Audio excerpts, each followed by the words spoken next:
Hello everyone. तो कैसे हैं आप लोग। मैं शोभित सर एक बार फिर से स्वागत करता हूं आप सभी का आपके अपने यूट्यूब चैनल कंप्यूटरपुर में। तो जैसा कि आप सभी को पता था, हम लोग अपने UP triple S C PET exam और कंपटीशन एग्जाम के लिए हिंदी पढ़ रहे थे, जिसके अंतर्गत हम लोगों ने 2 वीडियोस पूरी तरीके से कंप्लीट कर लिए थे।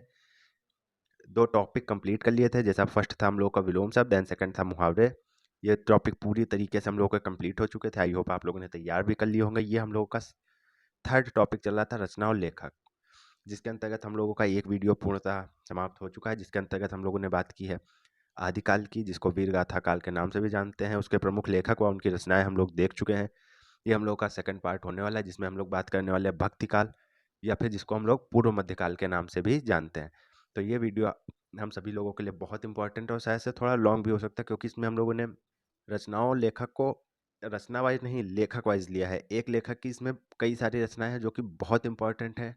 तो इस वीडियो को पूरा शुरू से लेकर एंड तक प्रॉपरली देखिएगा और साथ ही लिखते रहिएगा और नोट भी करते रहिएगा। तो चलिए अपने वीडियो को शुरू करते हैं। और आई होप आप लोग टेलीग्राम ग्रुप में ज्वाइन हो गए होंगे, क्योंकि उस पर हमारी सारी क्लास के बाद तुरंत पीडीएफ पढ़ जाती हैं। तो जैसे आप लोगों को वीडियो के साथ लिखने में कुछ भी प्रॉब्लम हो, तो आप लोग हमारे टेलीग्राम ग्रुप से भी ज्वाइन हो सकते हैं, जो कि पूरी तरीके से निःशुल्क है। आप लोग ज्वाइन होइए और पीडीएफ को डाउनलोड करके आराम से लिख सकते हैं। आप लोग जब चाहें तो उसको पढ़ सकते हैं, गैलरी में सेव कर सकते हैं, जो मन हो आप कर सकते हैं। तो ये हम लोग का है थर्ड वीडियो, जिसमें हम लोग बात करेंगे भक्ति काल के बारे में। भक्ति काल, जिसको पूर्व मध्यकाल के नाम से भी जाना जाता है, इसके कुछ प्रमुख लेखक और रचनाओं को देखेंगे। तो फर्स्ट है हम लोगों के कबीरदास जी। कौन है? कबीरदास जी, जो कि बहुत ही इम्पोर्टेंट लेखक हैं हम लोगों के भक्ति काल के। तो कबीरदास जी की हम लोग रचनाएं देखेंगे। फर्स्ट है इनकी साखी, सबद, रमैनी। साखी, सबद, रमैनी, ये तीनों तो बहुत ही अधिक पूछी जाती हैं आपके कोई ना कोई यूपी ट्रिपल एस सी पेट नहीं तो कोई दूसरा एग्जाम, सब में ये रचनाएं आपको देखने को जरूर ही मिलेंगी। ये तीनों आप लोगों ने पहले भी पढ़ी होंगी शायद से। अगर आप लोगों ने हिंदी पहले पढ़ी होगी तो आप लोगों को ये तीनों रचनाएं पता भी होंगी। और ये भी इम्पॉर्टेंट है, इसमें लोग कंफ्यूज हो जाते हैं क्योंकि ये पढ़ी नहीं होती है। तो कबीरदास जी की ये चारों रचनाएं आप लोग देख सकते हैं। फर्स्ट है हम लोग की साखी, सेकंड है सबद, तीसरी है रमैनी, चौथी है बीजक। तो कबीरदास जी की ये चारों रचनाएं बहुत ही ज़्यादा इंपॉर्टेंट है और हर एग्जाम में पूछी जाती हैं। तो आप लोग साथ साथ लिखते रहिएगा और याद भी करते रहिएगा। और अगर आप लोगों को इसका पीडीएफ चाहिए तो आप लोगों को बता दिया गया है, टेलीग्राम पे बिल्कुल निःशुल्क मिल रहा है। तो आप लोग टेलीग्राम ग्रुप ज्वाइन करके प्राप्त कर सकते हैं। तो ध्यान रखिएगा, कबीरदास जी की ये चार रचनाएं बहुत प्रमुख हैं आपके एग्जाम की दृष्टि से। साखी, सबद, रमैनी, बीजक। कौन कौन सी? साखी, सबद, रमैनी, बीजक। तो आप लोग ध्यान रखिएगा। फिर नेक्स्ट हम लोगों के जायसी जी। इनका पूरा नाम है मलिक मोहम्मद जायसी। तो जायसी जी की प्रथम रचना है अखरावट। क्या है? अखरावट। ये भी बहुत इंपॉर्टेंट है। और सेकंड आप लोगों ने शायद से पढ़ी होगी, जो कि है पद्मावत। ज़्यादातर सभी लोगों ने यह पढ़ी होगी। और थर्ड है आखिरी कलाम। एंड फोर्थ है चित्रलेखा। चित्ररेखा।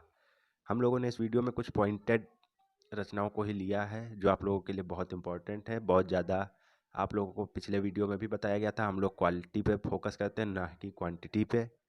तो इसलिए आप लोगों को वीडियो को पूरा प्रॉपरली देखना है। अब कुछ लोग होते हैं जितना बताया जा रहा है उसमें से भी इम्पोर्टेंट ढूंढते हैं। तो ये इम्पॉर्टेंट ही बताया जा रहा है, पेपर की दृष्टि से बिल्कुल है। आप लोग जब इन चीज़ों को पढ़ लेंगे, इन लेखक और रचनाओं को, तो आप लोग खुद देखेंगे जाके आपको इसी में से पेपर में मिलेगा।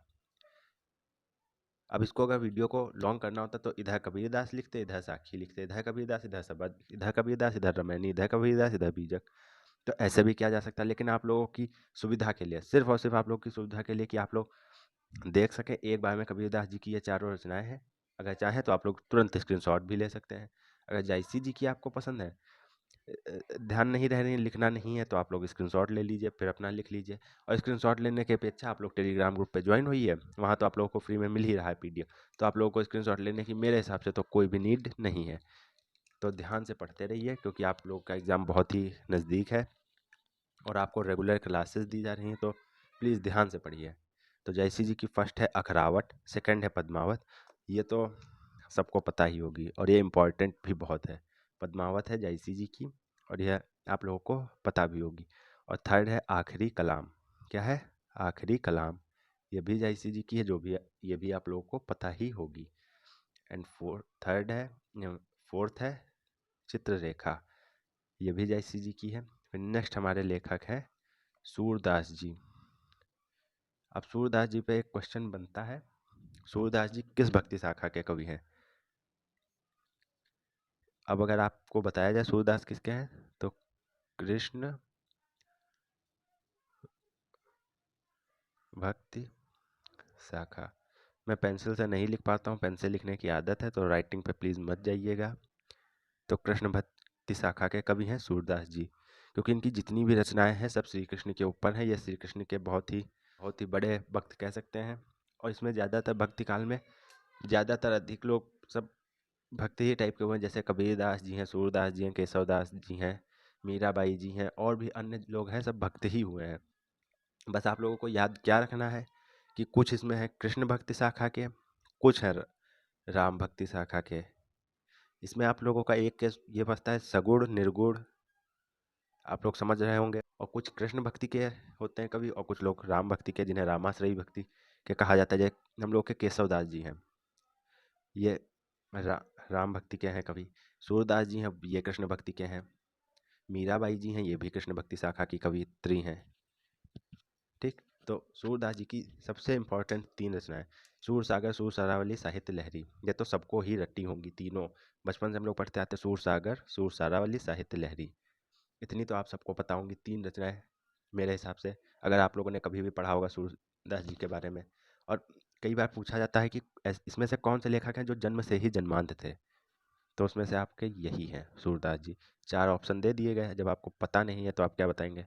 तो सूरदास जी जन्म से जन्मांध है। वैसे क्या बोलते हैं, लेखक से रिलेटेड क्वेश्चन बहुत कम आते हैं, उनकी रचनाओं से ही रिलेटेड सब क्वेश्चन आते हैं, तो रचनाओं पे हम लोग का ज़्यादा फोकस रहेगा, लेखकों पे बहुत ही कम फोकस रहेगा, क्योंकि कोई क्वेश्चन छूटने ना पाए। जब एग्ज़ाम पेपर आप देखें तो आपको लगे कि हाँ ये तो हमने पढ़ा है, पढ़ाया गया था हम लोग को कंप्यूटर पुल चैनल पे, हम ही ने नहीं पढ़ा। हाँ ये तो मैंने पढ़ा था, उनके टेलीग्राम को ज्वाइन किया था, मैंने सारे PDF डाउनलोड किए थे, एक एक को लिखा था, और आज मेरा ये पोर्शन हिंदी का बहुत अच्छा हुआ। आपको हिंदी की भी रेगुलर क्लास मिल रही है, मैथ की भी मिल रही है, रीजनिंग की भी मिल रही है, तो आप लोग को क्या चाहिए? और सब कुछ फ्री में, ऊपर से सब कुछ फ्री में, और इतना अच्छा कंटेंट मिल रहा है, तो आप लोग तैयारी करने में कोई भी समस्या नहीं है, तो आप लोग तैयारी कर सकते हैं। तो सूर सागर, सूर सारावली, साहित्य लहरी, ये तीनों आप लोगों ने पढ़ी होंगी, सबको पता भी होंगी अप्रॉक्सीमेटली सबको। अगर नहीं पता तो जान लीजिए सूरदास जी की ये तीनों प्रमुख रचनाएं हैं, सूर सागर, सूर सारावली, साहित्य लहरी। ठीक, अब इसके आगे जो बताएंगे वो आप लोगों ने नहीं पढ़ी होंगी, आगे की भी बहुत इंपॉर्टेंट रचनाएं हैं, कुछ लोगों ने पढ़ी होंगी और मेरे हिसाब से ज़्यादातर लोगों ने तो नहीं ही पढ़ी होंगी। अगर पढ़ी हैं तो आप बधाई के पात्र हैं, और नहीं पढ़ी हैं तो मैं किस लिए हूँ, आप लोगों को पढ़ाने के लिए ही हूँ। नेक्स्ट है हम लोगों की नागलीला, ये आप लोगों ने नहीं पढ़ी होगी, ये भी श्री कृष्ण पे ही। और 5th है हम लोग की गोवर्धन लीला, 6 है भ्रमर गीत, 7th है सूर पचीसी। जैसे आप लोगों से कहा जाए सूरदास जी की रचनाएं कैसे याद करनी है, कुछ लोगों का क्वेश्चन ये भी होगा, तो क्वेश्चन का आंसर इसी वीडियो में। सबसे पहले तो इनकी 1 2 3 रचनाओं में तो सीधे सीधे सूर ही आ गया। बची कितनी? 4 रचनाएं, जिसमें आप लोग ये देखिए, नागलीला, गोवर्धन लीला, भ्रमर गीत, ये तीनों किससे संबंधित हैं? नागलीला किसने की थी, किसने कालिया नाग के फन पर नृत्य किया था, किसने गोवर्धन में लीला की, कौन भ्रमर गीत से संबंधित है? ये तीनों टॉपिक आपके किससे संबंधित हैं? किससे संबंधित है? कृष्ण से। तो कृष्ण भक्ति के हैं सूरदास, तो 3 आप लोगों को ऐसे याद रहेंगी कृष्ण भक्ति से। और बची फिर नेक्स्ट हम लोग की साहित्य लहरी। क्या बची? साहित्य लहरी। तो इसको एक रचना आप याद भी कर सकते हैं, जरूरी नहीं हर जगह हमेशा ट्रिक ही लगाई जाए, एक रचना आप लोग याद करने में भी सक्षम है, तो एक रचना ये आप याद भी कर सकते हैं।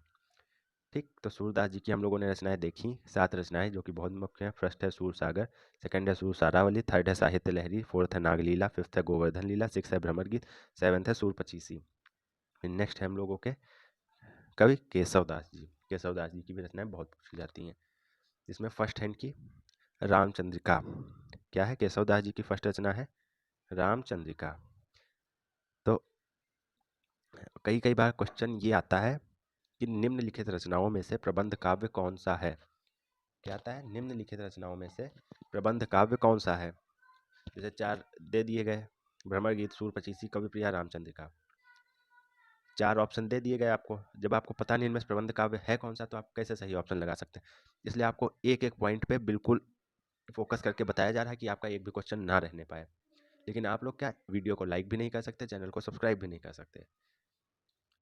जब आपको इतना अच्छा कंटेंट मिल रहा है तो आपको लाइक करने में, चैनल को सब्सक्राइब करने में क्या दिक्कत है? तो वीडियो को लाइक करिए, चैनल को सब्सक्राइब भी करिए। तो आप लोग को ध्यान रखना है, रामचंद्रिका क्या है? प्रबंध काव्य है। ये क्वेश्चन बहुत बार आता है तो इसीलिए लिख दिया गया है, ये प्रबंध काव्य। ठीक। फिर सेकंड है कवि प्रिया। क्या है? कवि प्रिया। थर्ड है रसिक प्रिया। फिर फोर्थ है जहांगीर जस चंद्रिका। क्या है? जहांगीर जस चंद्रिका। में भी आप लोगों को दिख रहा होगा वीडियो में। फिर नेक्स्ट है हम लोगों की रतन बावनी। क्या है? रतन बावनी। तो ये केशव दास जी की 5 रचनाएं हम लोगों ने देखी। फर्स्ट है रामचंद्रिका, सेकंड है कवि प्रिया, थर्ड है रसिक प्रिया, फोर्थ है जहांगीर जस चंद्रिका, फिफ्थ है रतन बावनी। अगर आप लोग इसमें याद करें, सूरदास जी की रचनाओं में हम लोगों को पता है, सूरदास जी की रचनाओं में कुछ रचनाओं में सूर आता था, और इनकी रचनाओं में हम लोग अगर देखें तो इनकी रचनाओं के अंत में क्या आ रहा है, आप लोग खुद देख सकते हैं कि अंत की रचनाओं में आ रहा है प्रिया। तो कवि प्रिया, रसिक प्रिया, ये दो तो आपको ऐसे ही याद होगी। केशव दास की रचनाओं के अंत में आ रहा है प्रिया। और खाली आप इसके भरोसे भी मत जाइएगा कि प्रिया आ रहा है, कई कई बार नाम चेंज कर देते हैं आप, तो खाली ये याद करके गए कि लास्ट में प्रिया है, अभी इसकी जगह राम प्रिया कर दें, जिस जो कोई रचना ही एग्जिस्ट ही ना करती हो, किसी ने लिखी ही ना हो, फेक रचना हो या कुछ भी कर दिया जाए, किसी दूसरे की इसी नाम की रचना रख दी जाए तब। इसलिए आपको नाम भी ध्यान रखना है। एक छोटी सी हिंट मिल जाती है, जैसे केशव दास जी आप पढ़ रहे हैं तो ये मिल गया तो आप लोग समझ सकते हैं। तो इनकी 5 रचनाएं हैं। फर्स्ट है रामचंद्रिका, सेकंड है कवि प्रिया, थर्ड है रसिक प्रिया, फोर्थ है जहांगीर जस चंद्रिका, फिफ्थ है रतन बावनी। तो देख लिया। फिर चलिए अपना हम लोग नेक्स्ट लेखक पे चलते हैं। अब आज के वीडियो का सबसे इम्पोर्टेंट मेन पॉइंट आ गया है, जो कि सबसे महत्वपूर्ण लेखक हैं, बहुत ही ज़्यादा, जिनके बिना कोई भी पेपर रह ही नहीं सकता, जिनकी रचनाओं के बिना ऐसा कोई भी एग्जाम नहीं जिसमें उनकी रचनाएं ना पूछी जाए। सबसे महत्वपूर्ण अपने लेखक श्री तुलसीदास जी। तुलसीदास जी की सबसे प्रमुख रचना तो है यही श्री रामचरितमानस। या किस भाषा में लिखी है? या अवधी भाषा में लिखी गई है। किसमें है? अवधी भाषा में लिखी गई है। नेक्स्ट है विनय पत्रिका। क्या है? Second Vinay Patrika. Third Kavitavali, fourth Gitavali, fifth Dohavali, six है रामलला नाछू, सात है जानकी मंगल, आठ है पार्वती मंगल, नौ है वैराग्य संदीपनी, 10 है बरवे रामायण, 11 है रामाज्ञा प्रश्नावली। इस वीडियो में हम लोगों ने आपको लेखक वाइज कंटेंट दिया है, जिससे आप लोगों को ज़्यादा मेहनत ना करनी पड़े। आप लोग लेखक देखें, उसके नीचे की सारी रचनाएं लिख लें। एक लेखक को याद कर लीजिए तुलसीदास जी को, और उनकी सारी रचनाएं याद कर लीजिए क्रम से। तो इससे मेरे हिसाब से तो ये मेथड सही है, बाकी आप लोगों को जैसा सही लगे। अगर आप लोग एक बार ट्राई करके देखिएगा, जैसे मैंने लिखा है वैसे आप लोग अपने नोट्स बनाइएगा कलरफुल पेन से। और एक ये भी फैक्ट होता है, अगर आप लोग कलरफुल पेन से अपने नोट्स बना रहे हैं, लिख रहे हैं, तो उसको याद होने के चांसेस ज़्यादा होते हैं, क्योंकि वो अट्रैक्टिव लगता है। अगर आप लोग वही ब्लैक, पूरा पूरा ब्लैक पेन से लिखे दे रहे हैं, ब्लू पेन भी आप लोग नहीं, इंक बचा रहे हैं, तो फिर ये नहीं सही हो पाएगा। कई लोग सोचते हैं कि खाली ऐसे ही याद कर लें वीडियो देख देख के, पेपर में तो सिर्फ सर्कल करना है गोल गोल ब्लैक बॉल पेन से, तो क्या फ़ायदा लिखे, लिखने की प्रैक्टिस क्यों करें? तो ऐसा नहीं है कि आप लोगों को कुछ नहीं करना है, आप लोगों को करना है, बहुत कुछ करना है। जब तक आप प्रैक्टिस नहीं करेंगे पेपर में ये सब उड़ जाएगा। आपको तुलसीदास तो याद आएंगे, इनकी रचनाएं नहीं है, श्री राम याद आएंगे, लेकिन तुलसीदास जी की इनके ये सब रचनाएं नहीं याद आएंगी। तो इसलिए आप लोगों को बताया जा रहा है, तो फिर ध्यान दीजिए। तो तुलसीदास जी की फर्स्ट है श्री रामचरितमानस। जैसे सूरदास में बताया था कृष्ण भक्ति शाखा के हैं, तो तुलसीदास किसके हैं? राम भक्ति शाखा के। राम नहीं, श्री राम भक्ति शाखा। श्री राम लिखा है, आप लोग ध्यान से देख लीजिएगा। मैंने पहले भी कह दिया था, पेंसिल से मेरी राइटिंग नहीं बनती, मुझे पेन से लिखने की आदत है।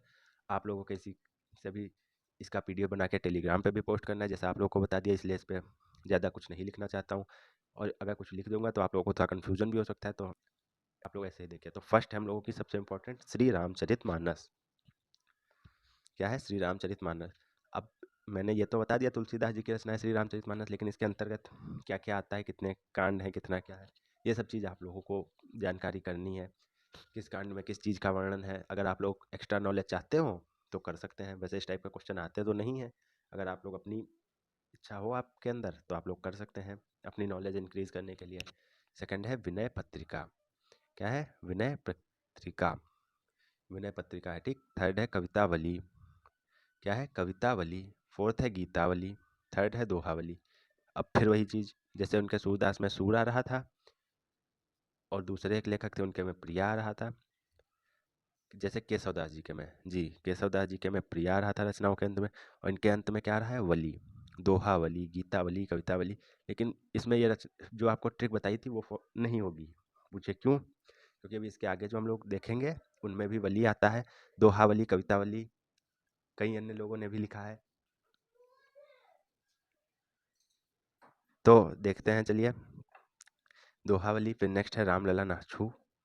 तो इसमें ये आप लोग वली के ट्रिक मत लगाइएगा अपने आप, क्योंकि वली, ये दोहावली, गीतावली, कवितावली कई अन्य लेखकों ने भी लिखी हैं, ठीक है आप लोग। तो इसमें ट्रिक नहीं लगेगी। मैंने ये वाली उसके ट्रिक के लिए नहीं, आप लोगों को सचेत करने के लिए हाईलाइट किया है कि आप लोग ध्यान रखिएगा, ट्रिक मत बनाइएगा, कुछ मत करिएगा। तो फर्स्ट है श्री रामचरितमानस, सेकंड है विनय पत्रिका, थर्ड है कवितावली, फोर्थ है दोहावली, फिफ्थ है गीतावली, सिक्स्थ है रामलला नाछू, सात है जानकी मंगल। जानकी किसका नाम था? जानकी किसका नाम था भाई? जानकी नाम था हम लोगों की सीता मैया का। तो सीता मैया को जानकी कहा जाता है क्योंकि वो जनक की पुत्री थी, इसी वजह से उनको जानकी भी कहा जाता है। तो जानकी मंगल तुलसीदास जी की है। पार्वती मंगल, ये भी तुलसीदास जी की है। फिर वैराग्य संदीपनी, ये भी तुलसीदास जी की है। फिर नेक्स्ट है बरवै रामायण, ये भी तुलसीदास जी की ही रचना है। फिर नेक्स्ट है रामाज्ञा प्रश्नावली। ये क्या है? यह प्रश्नावली है। क्या है यह? प्रश्नावली। यह है रामाज्ञा प्रश्नावली। अगर पूछा जाए यह क्या है, ऑप्शन में नीचे लिखा होगा प्रश्नावली, दोहावली, कवितावली, गीतावली। तो आप लोग क्या लिखेंगे? प्रश्नावली पे टिक लगाएंगे, रामाज्ञा प्रश्नावली। तो तुलसीदास जी की हम लोगों ने 11 रचनाएं देखी, जो कि बहुत मोस्ट इंपॉर्टेंट है। एक बार फिर से देख लेते हैं जल्दी से, रैपिड। फर्स्ट है श्री रामचरितमानस, सेकंड है विनय पत्रिका, थर्ड है कवितावली, फोर्थ है गीतावली, फिफ्थ है दोहावली, सिक्स है रामलला नाछू, सात है जानकी मंगल, आठ है पार्वती मंगल, नाइन है वैराग्य संदीपनी, 10 है बरवे रामायण, 11 है रामाज्ञा प्रश्नावली। तो मैंने इसको इसी वीडियो में सिर्फ 3 से 4 बार रिपीट कर दिया है, सिर्फ इसलिए नहीं कि बार बार रिपीट करने से मुझे अच्छा लगता है, इसलिए कि सुनने से याद होता है। ये साइंटिफिक है, इसे साइंस में भी माना है, साइंटिस्टों ने भी। अगर आप कोई चीज़ बार बार सुनते हैं तो आपको याद होती है। अरे आप लोग खुद एक एक्सपीरियंस करिए, जैसे छोटे क्लास में होते हैं बच्चे, एक बच्चे को खड़ा कर दिया जाता है, वो जो जो से कह रहा है ए बी सी डी, सारे बच्चे बोल रहे हैं, सारे बच्चे बोल रहे हैं। तो जो चीज़ जितनी बार आप लोग बोलेंगे सुनेंगे उतना ही आपको याद होगा। इसीलिए मैंने इस वीडियो में कम से कम ये रचनाएं 4 बार रिपीट की हैं। आप लोगों ने खुद ध्यान दिया होगा, एक दो बार नहीं, 4 से 5 बार मैंने ये रचनाएं रिपीट की हैं, कि आप लोग वीडियो का पूरा देखेंगे। अगर नहीं भी लिख रहे हैं तो भी आप लोगों को याद हो जाएगा देखते देखते ही। लेकिन कुछ मेहनत तो आप लोगों को भी करनी पड़ेगी, मेहनत तो करनी पड़ेगी, बिना मेहनत के कुछ नहीं है। फिर नेक्स्ट हम लोग देखते हैं, हम लोगों के नेक्स्ट है अब्दुल रहीम खाने खाना। कौन है? अब्दुल रहीम खाने खाना जी। इनकी रचनाएं देखते हैं। फर्स्ट है रहीम दोहावली। फिर आ गया वली ना, फंस गए, क्योंकि सब अभी ऊपर भी दोहावली थी, यहाँ भी दोहावली है। ये दे रत्नावली, इसमें भी वली आया कि नहीं आया? इसी वजह से आपको कहा था कि अन्य भी लेखक हैं जिनके में वली आता है, तो आप लोगों को ध्यान रखना है बहुत ही ज़्यादा। समझ गए होंगे अब आप लोग। ये सब रचनाएं आप लोगों को याद ही करनी पड़ेंगी, इनकी कोई ट्रिक नहीं है, कोई फार्मूला नहीं है। पेपर में घुमा फिरा के पूछी जाती हैं, आपकी ट्रिकें फार्मूला सब कुछ फेल होने की आशंकाएं रहती हैं। इसलिए थोड़ी मेहनत करके, थोड़ा सा कष्ट करके याद कर सकते हैं। मुश्किल से 10 से 15 मिनट का काम है, तो इतना कोई बहुत ज़्यादा वर्क भी नहीं है, वर्कलोड भी नहीं है कि याद ना कर सकें।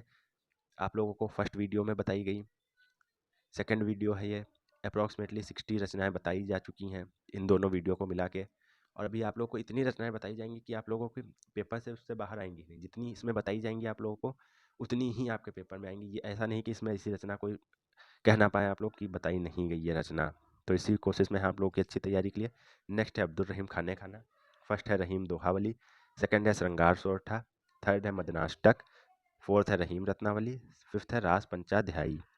फर्स्ट है रहीम दोहावली, सेकंड है श्रृंगार सोरठा, थर्ड है मदनाष्टक, फोर्थ है रहीम रत्नावली, फिफ्थ है रास पंचाध्यायी। फिर चलिए एक बार रैपिड कर लेते हैं इसका। रहीम दोहावली, सेकंड श्रृंगार सोरठा, थर्ड है मदनाष्टक, फोर्थ है रहीम रत्नावली, फिफ्थ है रास पंचाध्यायी। तो ये 5 रचनाएं हम लोगों की अब्दुल रहीम खाने खाना की, ये भी इंपॉर्टेंट है, सब आपके परीक्षा की दृष्टि से इंपॉर्टेंट है, इसलिए साथ ही साथ देखते रहिए। फिर थर्ड है हम लोगों के रसखान। अब आप लोगों को एक ये क्वेश्चन मैं भी दे सकता हूँ, इतना आप लोगों को बताया है, तो आप लोगों को बताना है रसखान किस भक्ति शाखा के कवि थे, ये किसके भक्त थे, किसके अनुयायी थे। जैसे बताया ना, तुलसीदास श्री राम जी के थे, मीराबाई श्री कृष्ण की थी। तो अब आप लोग भी बता सकते हैं रसखान किसके थे। एक लोगों को बताने में आप लोगों का कुछ नहीं, कमेंट भी कर सकते हैं, लाइक भी कर सकते हैं। तो अब हम लोगों के हैं नेक्स्ट रसखान जी, जिसमें रसखान की फर्स्ट रचना है प्रेम वाटिका।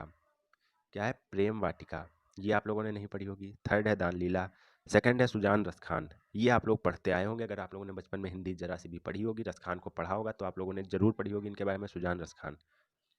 ये दोनों रचनाएं आप लोगों के लिए नहीं है। तो रसखान की फर्स्ट है प्रेम वाटिका, सेकंड है सुजान रसखान, थर्ड है दान लीला। एक बार फिर से देख लेते हैं। रसखान की फर्स्ट है प्रेम वाटिका, सेकंड है सुजान रसखान, थर्ड है दान लीला।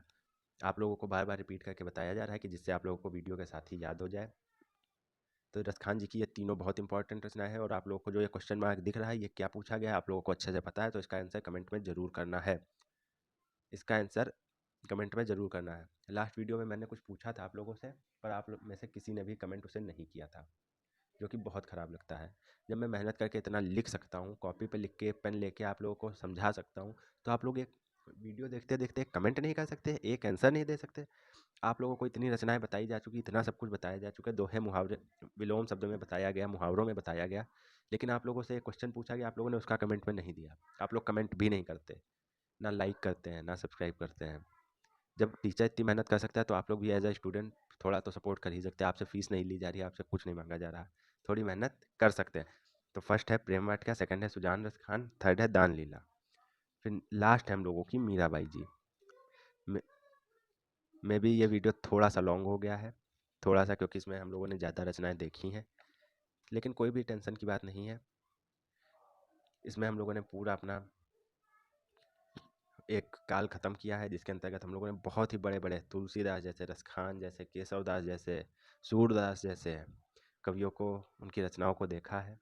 तो ये वीडियो बहुत इंपॉर्टेंट भी है। तो लास्ट है हम लोग की मीराबाई, इसके बाद हम लोग का वीडियो एंड हो जाएगा। फर्स्ट है नरसिंह जी का मायरा, क्या है नरसिंह जी का मायरा, फिर नेक्स्ट है गीत गोविंद टीका, थर्ड है राग गोविंद, फिर फोर्थ है राग सोरठा के पद। आपसे ये पूछा गया था रसखान किसके कवि हैं, तो आप लोग ये भी बता दीजिए। मीराबाई भी किसकी अनुयायी थी, किसकी थी? अरे ये तो सबको ही पता होगा, श्री कृष्ण की अनुयायी थी।